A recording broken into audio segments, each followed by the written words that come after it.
I want my cake. I want my cake. Welcome back to Ty and That Guy. I'm Wes Chatham, and this is my good buddy, sometimes lover, sometimes hugger, sometimes snuggler, Ty Franck, with his cute little gray shirt on with a little red car. He loves his little red cars. His little backwards hat. Hey, Ty, how are you I think doing, at buddy? some point we're going to wind up getting buried up to the neck by Jen. Because she's going to be like, I'm tired of this man affair that's going on. Bury us up to the neck by the water. She's gonna watch one of these podcasts, and then we're gonna be and tied up, and then there will be like an old school TV in front of me, and I'm watching you. Yep. You know what? All the hints that we gave right now, I wish this was like live, because we say, what movie are we going to talk about today? And I'd be very curious to see how many fans of this movie. Everybody knows we're talking about Creepshow just from the I Want My Cake, man. It's very famous. Very famous scene and line from that movie. I don't know if everybody. I think I want people to be honest in the comments of who knew what we were talking about. Anybody who doesn't know we're talking about Creepshow at this point, I don't know why they would be listening to this. Well, yeah, I don't know why they listen to it in general, but it sucks because I'm staying in this place and the walls are thin, and I have to be quiet. Like, I wanted to go a lot harder with the I Want My Cake, and it's really, these old people are really my respect for these people are really getting in the way of my performance because I don't want to disturb them. Yeah, but it's a great place, so I can't complain. So we're talking about Creepshow. And I happen to know that Ty is like a professor of Creepshow. The original. The OG. One from the 80s. The OG Creepshow. How did Creepshow first come to you? I saw it at the theater. No. I don't remember. Yeah, I don't remember. I mean, we were living in California at the time, and it was the theater I had to walk like 2 miles to get to. But it's the same theater where I saw Aliens the first time. So my parents were super strict, but at the same time, they were weirdly less strict than parents today are, because like parents today, like, they're helicopter parents, right? It's like your kid, you know where your kid is every second of every day, every activity is supervised, all that. When I was a kid in the 80s, like when the summer hit, we would just grab our BMX bikes, we would head out, we wouldn't see our parents for like the entire day. It was like 12 hours just running around doing shit, right? And then you were supposed to be home by dinner time, but that was it. So it was that time period. Right. And so I would head out. I would jump on my bike, my BMX bike. Everybody had a BMX bike. And you could go I would ride up to the movie theater, which was about 2 miles away. Some people had to drive Spalding bikes, okay? Not every BMX was like, that was the creme de la creme de la creme.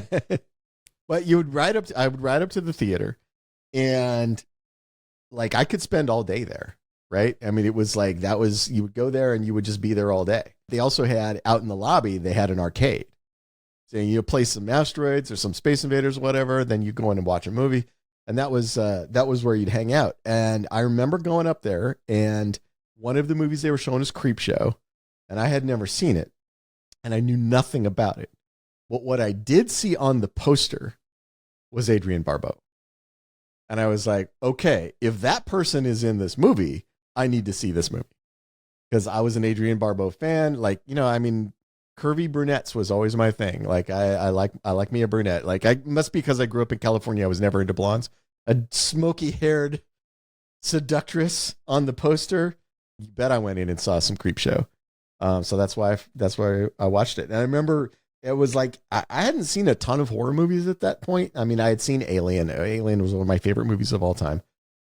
But I hadn't seen a ton of horror movies. And this was a style of horror movie I hadn't watched up to then, because this was edging into horror comedy, which is sort of the Creepshow brand, right? It's horror comedy. Yeah. So that was where I first saw it. What was your impression of it when you first saw it? Were you like... Not nearly enough Adrienne Barbeau. I was very disappointed by both the quality and quantity of Adrienne Barbeau in this film. But the rest of it I thought was pretty cool. They not nearly enough Adrienne Barbeau, and they didn't focus on her talents. Because if you think about like the John Carpenter's movies, she's such a cool, like, she always has these cool characters and the cool. She always plays a badass. Yeah, she plays like a badass, or like, when in the Fog, like she was the on the radio, and there's something like sultry and cool about her, but they made her like this annoying, and she's just too cool to play that role. Because she plays the shrill, obnoxious wife. Yeah, which is not. That's not what Adrienne Barbeau should be doing. That's just not her. Adrienne Barbeau should be packing a pistol and smoking fools. Every bit of her essence goes against that role. That was a miscast. Yeah, agreed. It was a miscast. Yeah. But, I do like the idea of Creepshow is just as interesting as the movie Creepshow, if not more, because we talked about it many times on this podcast. I'm a huge Stephen King fan. We're both huge Stephen King fan. And then also I love George Romero. And this is like the Holy Trinity, because it's Stephen King, George Romero, and Tom Savini. Mm-hmm. Tom Savini, I was also a giant Tom Savini fan, because if you ever read Fangoria magazine, which I did as a kid, he was like the god of special effects, of gory special effects and stuff. So I mean, it had all of them.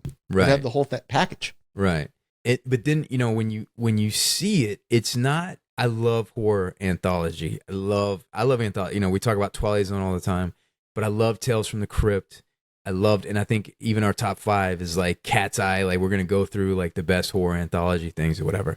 I really I had more fun as a kid watching this. And, when I watch it now, it's more as like, it doesn't hold up particularly well as an adult. Yeah.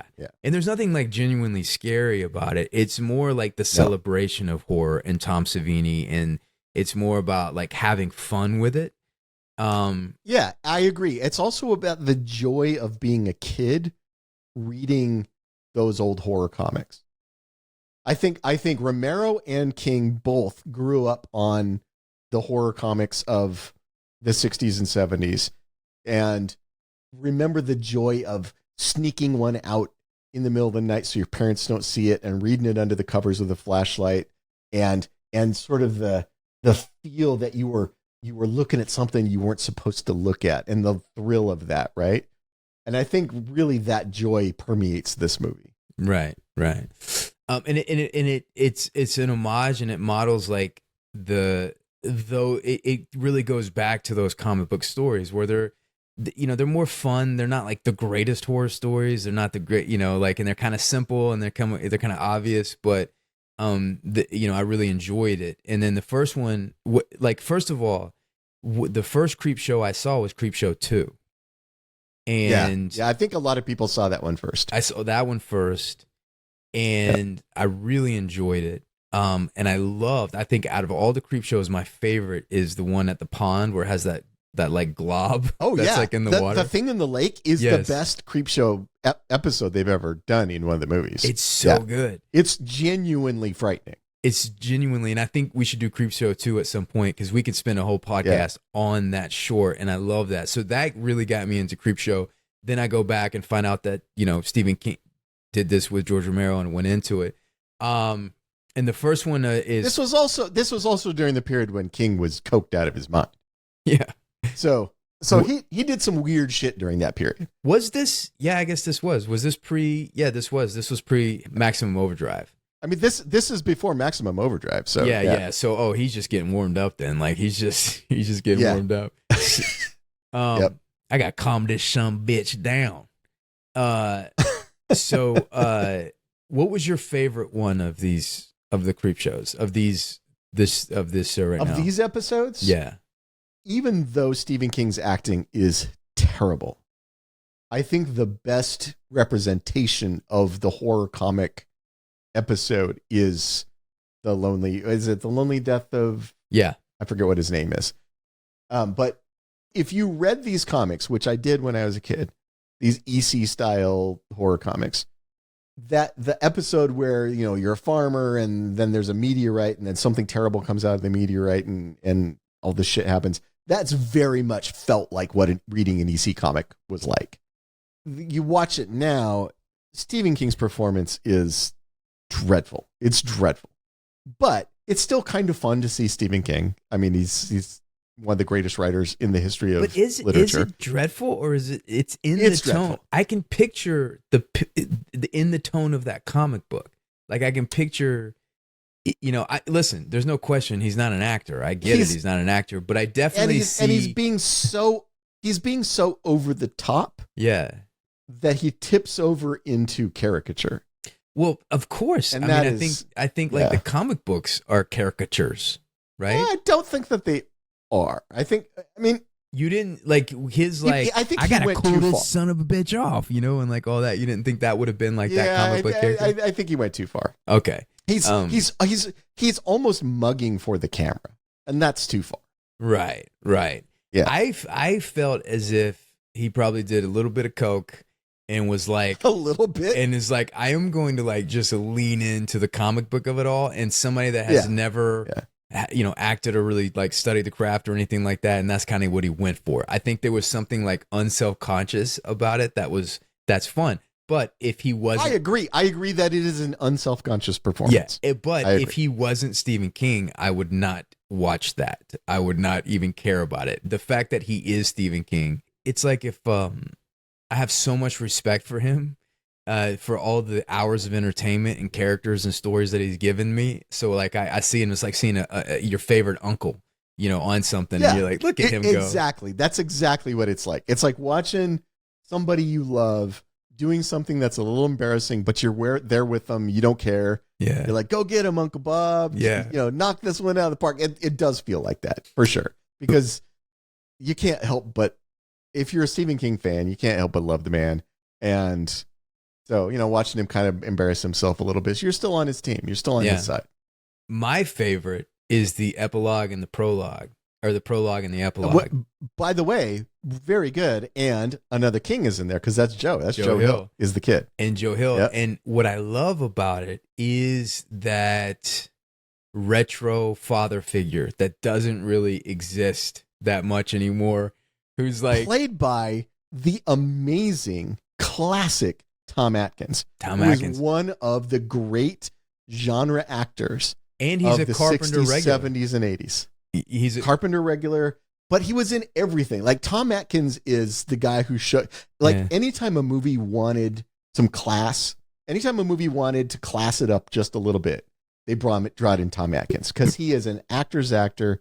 He's got gravitas. He's fantastic in everything he does. And when he shows up as the dad, yeah, you're right. It's the dad that doesn't exist anymore. It's that 70s dad. It's like, yeah, idiot, I'm throwing your shit away because you're just a dumbass, and smacking him in the back of the head, right? And he's popping off the old Milwaukee. He's got the shirt like with the button up, sleeves roll up, and he's like, you know, I'll tell you one goddamn thing, you know, we got this here and this, and and then he's talking to his wife, and his wife's like, you're being a little hard on him, man, and he's like, you know, that's why he needs a dad, goddamn it. I had so many friends who had dads like that. Yeah, and he walks out of the room with a little bit of swagger because he slapped the shit out of his 6-year-old, you know. He's a little bit like, I showed that kid who's boss. Exactly.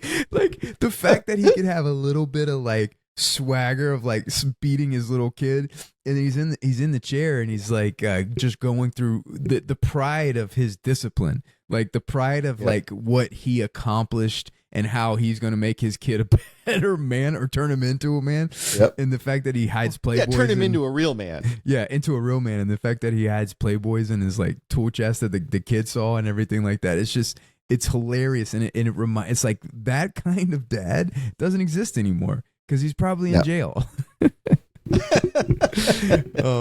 so that retro. I think he does. I think those dads still exist. I think they are not celebrated in cinema the way that they were. Yeah. Like there was this element of like, you know, when a dad was like that, it was like, sure, he's a little hard on his son, but you know, he's ultimately a good dad. We don't treat it that way anymore. We're like, you probably should be smacking the shit out of your 6-year-old. You're not a good dad. It's like the days of like your dad getting drunk, slapping you around, slapping mom around, then buy you an ice cream cone the next day and being in like to make up for it. Like, those days are over now. You know what I'm saying? But yes, you know, the highlight for me in Father's Day, which again, also I do think Creepshow did like the revenge monster a bit too much. But the highlight for me in Father's Day is seeing Ed Harris in there, like the prestige, like hot shit actor Ed Harris, like doing that goofy dancing and like all this shit in there. And I wonder at the time, like, what was this part to him? Like, was he enough of a name where this was like he was contributing because he loved the idea of it, or was this him getting a job? You know, I don't know. I don't know how hot Ed Harris was at this point as an actor. It might also be that he just wanted to work with Romero. I mean, I think Romero had enough cachet because of how sort of universally omnipresent, Night of the Living Dead was, and how well respected it was, that I bet there are plenty of actors who would work with him just to work with Romero. I don't know if that was the case here, but I mean, like I mean, there's been, you have done projects. We've talked about this. You've done projects not because you were in love with the project or even because you were in love with the script, but because the person making that project was somebody you had enormous respect for and just wanted the privilege of working with that person. Oh, if he, like, these things are horrible and over the top, like on purpose. And if Romero and Stephen King was a part of something and they asked me to do it, I would do it. No question. There's no question. Yeah.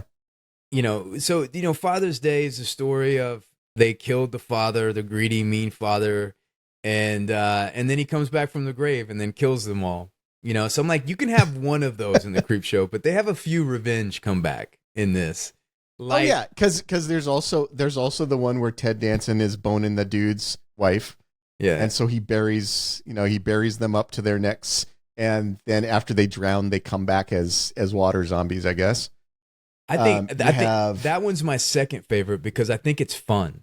I think it's a fun situation where he's like, if you don't come with me, something terrible is going to happen to the woman that you love. And he takes him way out to the beach. And then there's a big hole dug. And he's like, climb in the hole and dig yourself in.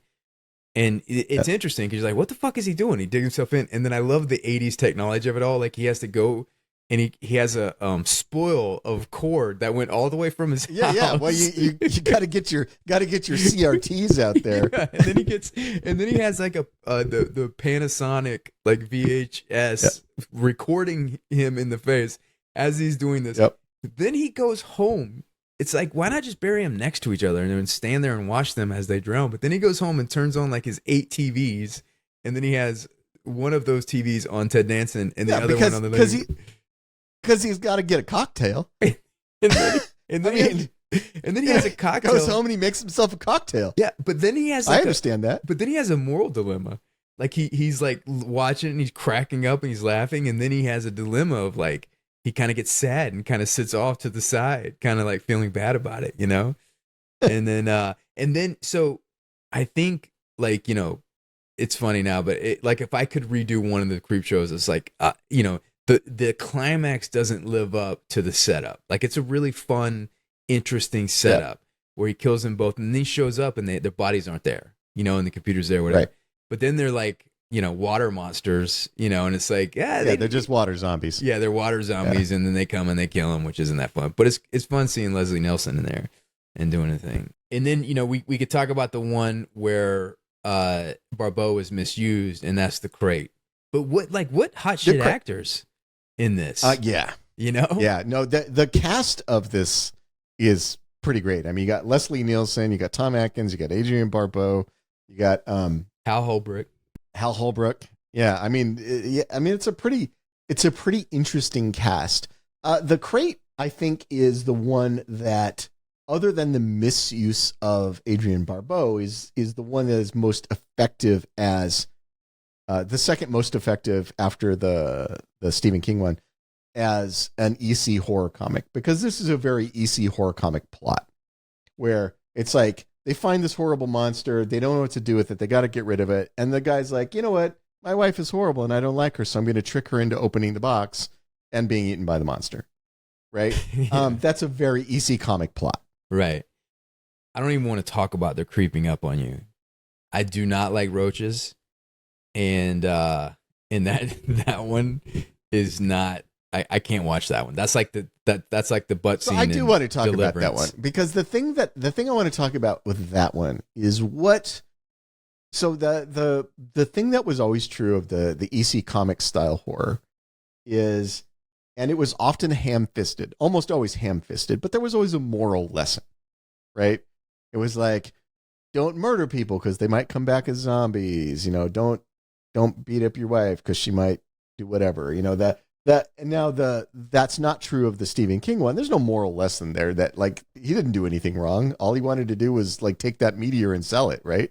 But I think maybe ultimately the moral lesson there, the ham-fisted moral lesson there is don't be greedy, right? Because he's imagining that he's going to get rich because he's going to sell this rock and he's going to make so much money and stuff. Maybe that's the moral lesson there. But the thing that I don't know, what is the moral lesson that we are being taught with the Creeping Up on You episode? Because it's very clearly it is a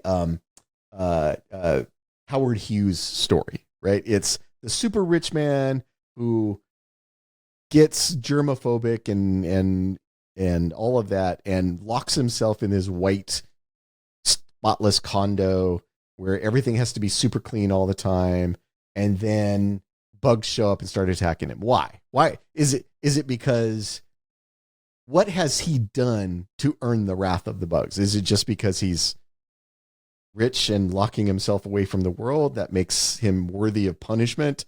Like, I don't know. I have a hard time seeing the moral lesson in that episode.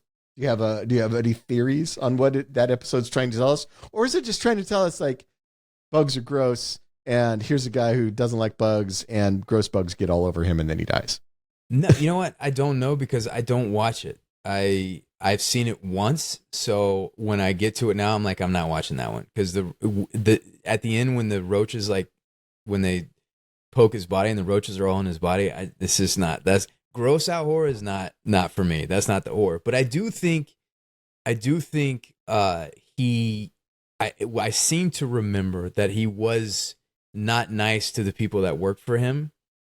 And yeah, he's a dick. He treats the guy who's like the building manager. He treats him like crap. Right. That's true. And I think he's obsessed with control. And I think like that's what the germ thing is, and like the control and the thing that he is most obsessed with is the thing that ultimately gets him in the end. You know, it's almost, but I don't know. I haven't seen it in a long time, but you know, maybe something along those lines.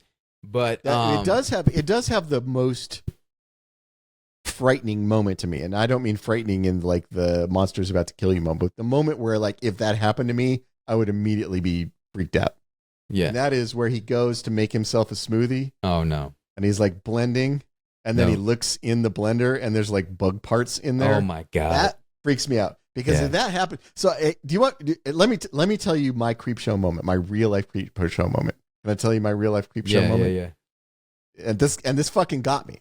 Like, no, I'm not actually, easily scared. I don't know if I want to hear it. I don't even know if I want to hear it. You need to hear this. I don't like gross out okay, shit. Joseph, do you think the audience will want to hear this? Yeah, the audience will want. The listeners will want to hear it. 100%. Okay, so, and this got me. And I'm not a person who's easily frightened. But this got me.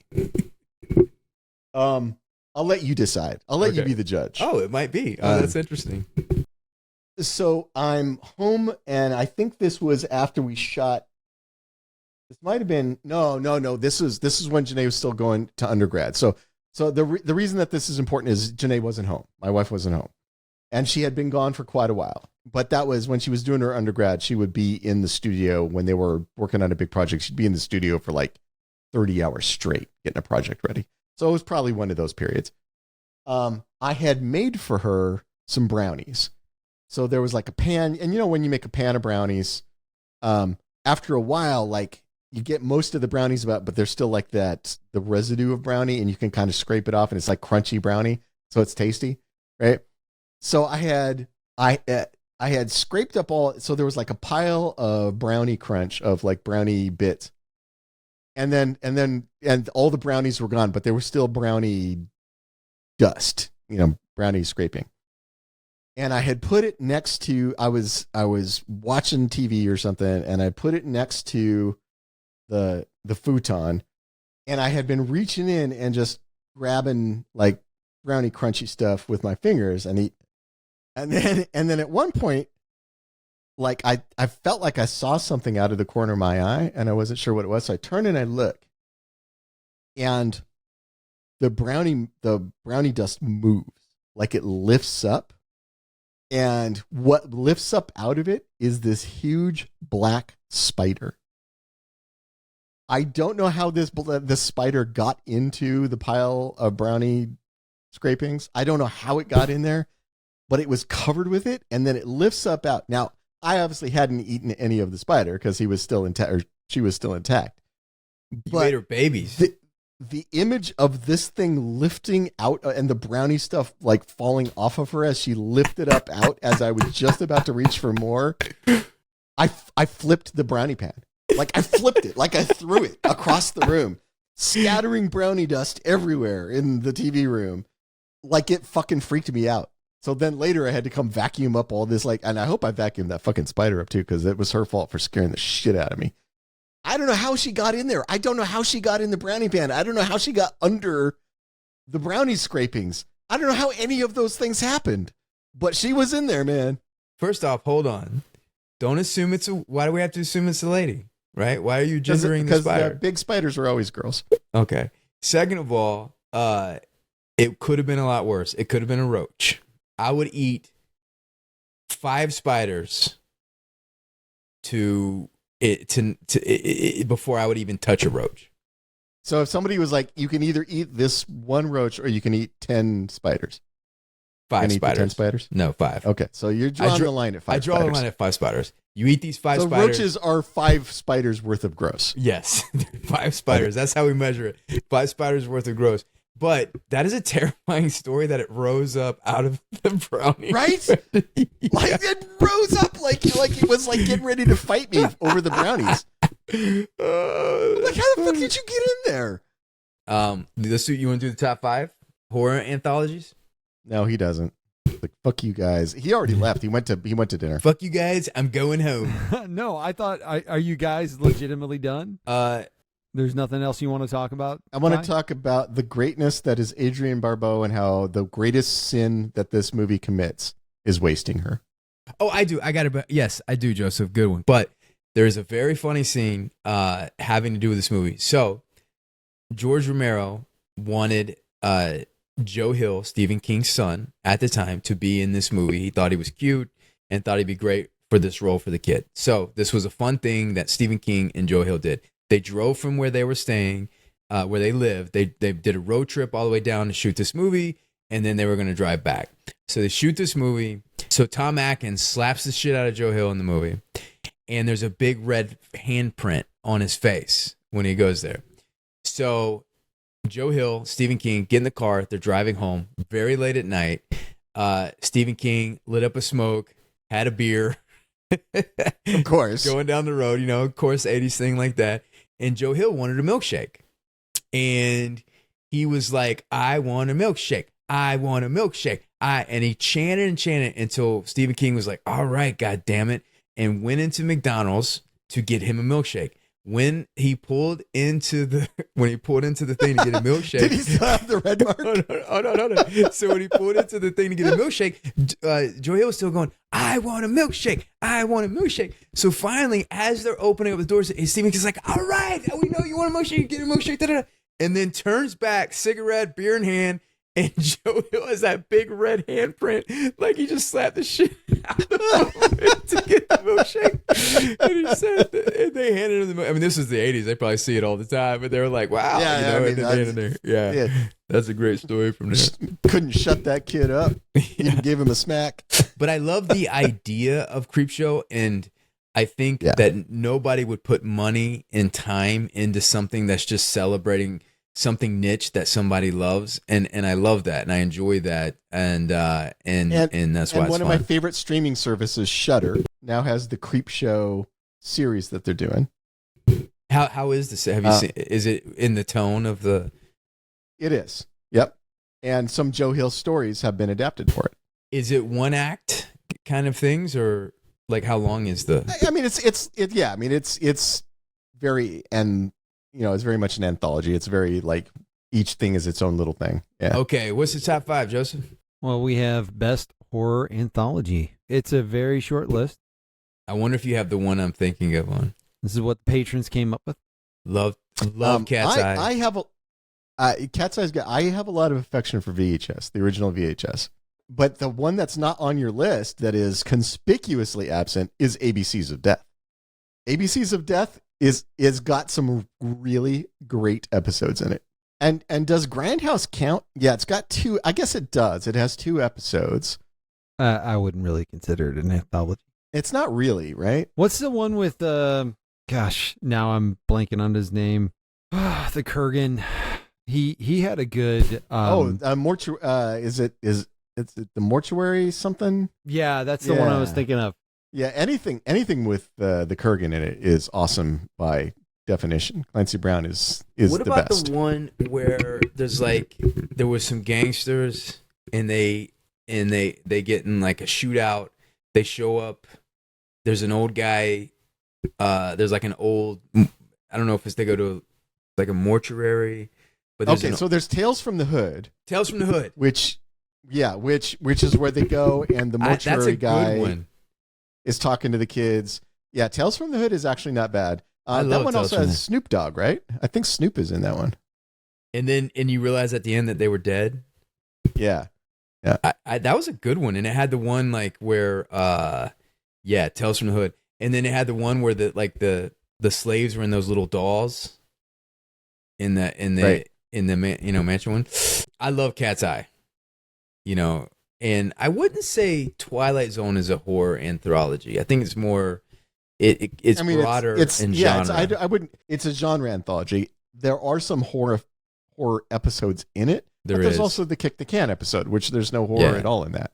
I mean, the scariest one is the doll one.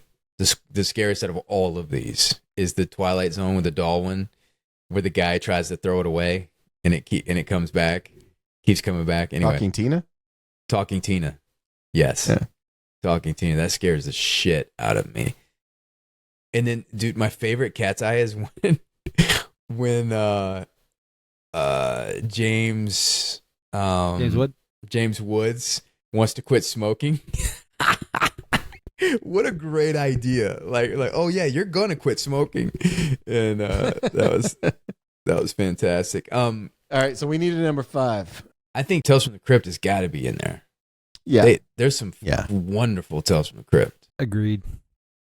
I wish they had it available on HBO for streaming. Yeah, why isn't it? I don't know why. And the other one that's not available that drives me nuts is Masters of Horror. Where is Masters of Horror now? I think if you think about Tales from the Crypt, if you really go back and think, there's some ones just classics, just great ones, like the Demi Moore one, where she's going to inherit a lot of money. It's so good. Yep. I still like the poker episode with was it William Sadler? Was it? I can't remember where was it Lance Hendrickson? Where they kept chopping body parts off. When they kept losing, and it's like at the end they got nothing left. That one had a good run. Listen, Joseph, we know, listeners, we would stay with you all night and talk about this stuff, but Joseph is getting threatening texts from his wife. It's time for him to go. I mean, I think the listeners understand that you and I, Wes, we can go all night. Yeah, Joseph has no stamina. Yeah, he has no stamina. No stamina. Yeah. He's his 2 pumps are done. He's out. I'm a 2-pump jump. Yeah, 2-pump Joe. Thank you guys for hanging out. We love you. Please forgive Joseph, and please like and subscribe. Say goodbye, Ty. Goodbye, Ty.